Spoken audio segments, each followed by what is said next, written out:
और वो करता अगली खबर का तो नई सरकार, नया सत्र और नए विधानसभा अध्यक्ष। जी हां, सीपी जोशी ने राजस्थान विधानसभा के अध्यक्ष के तौर पर अपना पदभार संभाला। 4 बार के विधायक और पूर्व केंद्रीय मंत्री सीपी जोशी का 3 दशक से ज्यादा का सियासी अनुभव विधानसभा के सुचारू संचालन में काम आएगा। सीपी जोशी की नई पारी, प्रोफेसर से विधानसभा अध्यक्ष तक का सफर। बहुमुखी प्रतिभा के धनी और राजस्थान कांग्रेस के कद्दावर नेता सीपी जोशी को 15वीं विधानसभा में नई और अहम जिम्मेदारी मिली है। विधायक, सांसद और केंद्रीय मंत्री की जिम्मेदारी संभाल चुके सीपी जोशी अब राजस्थान विधानसभा के नए अध्यक्ष बने हैं। एक अच्छे पार्लियामेंटेरियन है, पार्लियामेंटेरियन भी, और आपने संगठन की क्षमता भी आप में रही है। ये एक नई जिम्मेवारी आपको जो मिली है। मुझे इस बात की बहुत प्रसन्नता है कि आपके नाम का प्रस्ताव पक्ष ने, विपक्ष ने और तमाम पार्टियों ने, चाहे Congress, BJP, BSP, BPT, Hanuman ji की पार्टी बोतल वाली, इस देश में जिस लोकतंत्र की स्थापना की है, उस लोकतंत्र की संचालन की सबसे बड़ी जिम्मेदारी आपके आसन की है। पक्ष और विपक्ष अपनी अपनी बात रखते हैं और हम सभी का ध्येय एक ही होता है कि हम सब जनता के लिए और जनता के लिए काम करें। सत्ता पक्ष अपना काम करती है, हम प्रतिपक्ष के नाते जनता के हर हित की रक्षा करना हमारा दायित्व है। उस दायित्व को निभाने का हम भरसक प्रयत्न करें। आसन से हम इतना ही चाहते हैं कि प्रतिपक्ष की मन की भावनाओं को, जो हमारी नहीं है जनता की है, उसको आप तक और इस सदन के माध्यम से राजस्थान की 7 करोड़ जनता को पहुंचाने का प्रयत्न करेंगे। किस्मत के खेल में एक वोट से विधायक बनने से चूके सीपी जोशी का सीएम बनने का सपना भले ही अधूरा रह गया, लेकिन अब वो विधानसभा के सर्वोच्च पद पर आसीन हुए हैं। साइकोलॉजी में पीएचडी कर सीपी जोशी ने अपने करियर की शुरुआत भले ही एक लेक्चरर के तौर पर की, लेकिन जोशी ने जल्द ही सियासत की पिच पर अपनी पारी की शुरुआत कर दी। साल 1980 में दिग्गजों का टिकट काटकर जोशी को विधायक का टिकट दिया गया और सीपी जोशी ये चुनाव जीतकर 29 साल की उम्र में पहली बार विधायक बने। सीपी जोशी नाथद्वारा सीट से 4 बार विधायक बन चुके हैं। जोशी 2009 लोकसभा चुनाव में जीत हासिल कर मनमोहन सरकार में कैबिनेट मंत्री बने। इस दौरान सीपी जोशी ने पंचायती राज, ग्रामीण विकास, भूतल परिवहन एवं राजमार्ग और रेल मंत्रालय के मंत्री के तौर पर अपनी जिम्मेदारी निभाई। बाद में सीपी जोशी कांग्रेस के महासचिव बने और उन्हें बिहार, पश्चिम बंगाल और असम का पार्टी प्रभारी बनाया गया। सीपी जोशी के पार्टी प्रभारी रहते बिहार विधानसभा चुनाव में कांग्रेस के साथ महागठबंधन को बड़ी जीत हासिल हुई।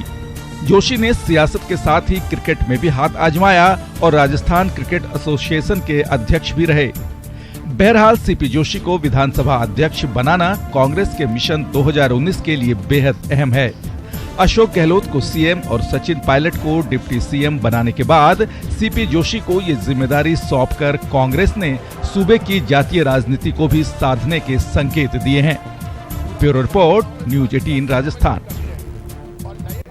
विधानसभा अध्यक्ष सीपी जोशी हमारे साथ हैं, क्योंकि विधानसभा अध्यक्ष के सामने चुनौती होगी विपक्ष को किस तरह साथ लेकर चले। प्रचंड बहुमत के साथ सत्ता पक्ष के सामने विपक्ष मौजूद रहेगा, किस तरह से सामंजस्य बनाएंगे, क्योंकि 2008 से 2013 वाला जो सिनेरियो था विधानसभा का, वही सामने आया है। नहीं, सत्ताधारी और विपक्ष में संख्या इम्पोर्टेंट नहीं है, नियम और कानून के अंदर सदन चलता है। हमारी पूरी कोशिश रहेगी कि नियमों का पालन किया जाए, जिससे हम सफलतापूर्वक सदन चला सकें। तो मुझे पूरा विश्वास है इसमें पक्ष विपक्ष सबका सहयोग मिलेगा और हम सदन को अच्छा चला पाएंगे। पहले ही दिन तीखी नोकझोंक का सामना करना पड़ा, जबकि एक केवल औपचारिक सबका उद्बोधन होता है, सब धन्यवाद देते हैं। नहीं, ये तो इस दृष्टि से देखने की आवश्यकता है। जो राजनीतिक पार्टी के नेता थे, चाहे माननीय मुख्यमंत्री हो चाहे लीडर ऑफ अपोजिशन हो, उन्होंने उन परंपराओं का ध्यान रखा लेकिन जो नया सदस्य होता है वो उत्साह में होता है, उससे कोई बात उन्होंने कही। लेकिन मोटे तौर पर मुख्यमंत्री जी ने भी कहा है कि सदन की जो परंपरा है उनका निर्वहन किया जाना चाहिए और ये अवसर नहीं जिन पर इन चीजों की चर्चा की जानी चाहिए। मैं समझता हूं कि जैसे जैसे सदन में सदस्य अनुभवी होंगे वो इस चीजों का रिपीटेशन नहीं होगा।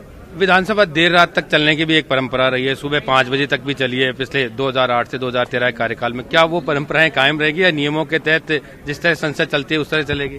इस प्रश्न का जवाब अभी मैं नहीं दे सकता। जब सदन शुरू होगा, ऐसी कोई आवश्यकता होगी तो तब परंपराओं को देखेंगे। आशा करते हैं कि सभी सदस्य नियमों का पालन करेंगे, समय का पूरा उपयोग लेंगे, तो इसे आवश्यकता ही नहीं पड़ेगी। एक अंतिम सवाल, आप आरसी के पद पे भी हैं और दूसरे पदों पे हैं, उनको लेकर अब क्या रहने वाला है? मैंने कहा ना कि जो भी संवैधानिक व्यवस्था है उसकी जांच करके जो आवश्यक होगा वो कदम उठाएंगे। तो ये थे हमारे साथ नवनिर्वाचित विधानसभा अध्यक्ष सीपी जोशी, जो नियम और परंपराओं के अनुसार विधानसभा का सत्र आगामी 5 साल तक चलाने वाले हैं। कैमरामैन रमाकांत के साथ सुधीर शर्मा, न्यूज 18 जयपुर। तो वहीं विधायक हनुमान बेनीवाल ने अपने बधाई संबोधन में पिछली सरकार पर निशाना साधा। इस पर राजेंद्र राठौड़ ने आपत्ति जताई। आपको बता दें कि बात बढ़ती देख मुख्यमंत्री गहलोत ने हस्तक्षेप किया और बोले कि आज आरोप प्रत्यारोपों का मौका नहीं है, सभी को सदन की गरिमा बनाए रखनी चाहिए और इस बारे में कभी अपनी बात कहनी हो तो किसी और मौके पर कहें। जब 12 तारीख को विधानसभा भंग हो गई, उसके बाद भी आपके पूर्व अध्यक्ष का अहंकार इस तरीके से था। अध्यक्ष महोदय, मैं बोलूंगा पहले, मेरा व्यवस्था का प्रश्न अध्यक्ष महोदय विपरीत है। अलॉटमेंट के अंदर बिल्कुल कभी नहीं हो सकता, कभी नहीं हो सकता। और बैठे बैठे सदन की परंपरा के भ्रष्टाचार करके पैसे खाने, ये नई परंपरा डाल रहे हैं, इसको एक्सपंज किया जाए। इन्होंने 3,000 सवालों को अध्यक्ष महोदय, हमें विधायकों को गुंडा कहा गया और ये विधानसभा माननीय सदस्य अध्यक्ष महोदय, 1 मिनट, मैं इतना ही आपसे निवेदन करूंगा कि जो पूर्व अध्यक्ष ने यहाँ 5 साल तक मकान अलॉटमेंट से लेकर चाहे कितने भी जो भी इन पे आरोप लगे, वो सारा आप अध्यक्ष पद की जो गरिमा है, अध्यक्ष पद की गरिमा का ख्याल रखेंगे।